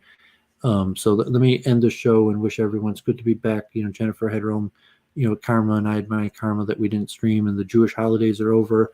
Also, so we didn't, there's multiple reasons we didn't stream the last few weeks of conflicts of time and interest, but the Jewish holiday and judgment season is now over, and the weather's going down, and COVID-19 is flaring up, and we're going to see what's happening, but it looks like it's probably going to get bad, so we're probably going to end up talking quite a bit more about that. But I'm glad to return to Week in Review after 2 weeks. It's just good to hear Jennifer's voice.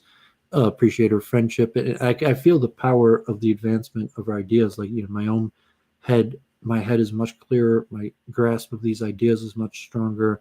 My grasp of Jennifer's ideas is much stronger, and just develop our network is growing. So I appreciate this, Jennifer. I appreciate people who've been tuning in and participating, and take what we're saying seriously and giving us feedback. So God bless. I'll sign out, and you could take the show wherever you want. Feel free. Blessings. Appreciate you, Jennifer. Thanks, Doowovid. Appreciate you too, and blessings to you, your grandmother, and your family. It's really great to hear that you're having some positive side effects, because I mean, that's basically probably the main reason I'm in this, is to see people get positive side effects.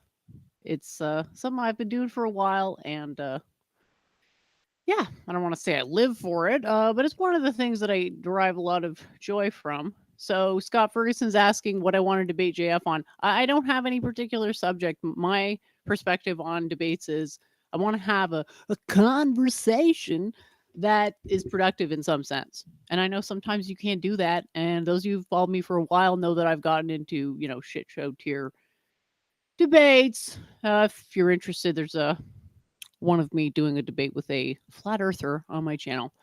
It's a total dumpster fire, but that's not my preferred modality by any stretch. So, especially with someone that I respect as much as JF, I wouldn't want to get into, potty mouth territory with him. What I would really like to see is for him to embrace quantum mind and start applying it to biology, because it would be awesome.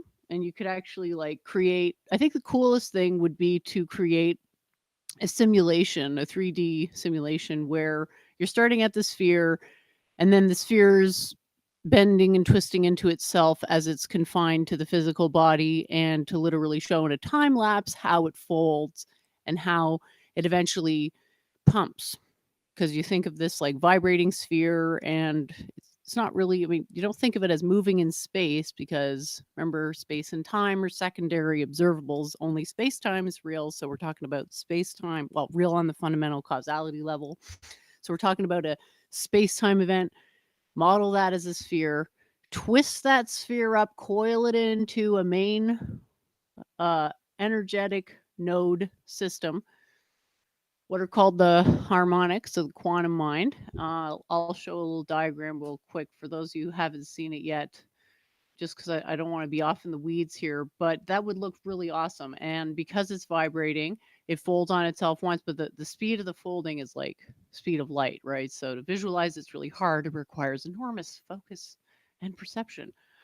But you could slow that right down, right? You can get it down to a point where you can actually watch it in real time to something you can actually understand. And you're watching a sphere fold into itself, stitch through the entire body matrix, and then eventually its intrinsic vibrational motion set up a pump action. And we can already see some of these pumps.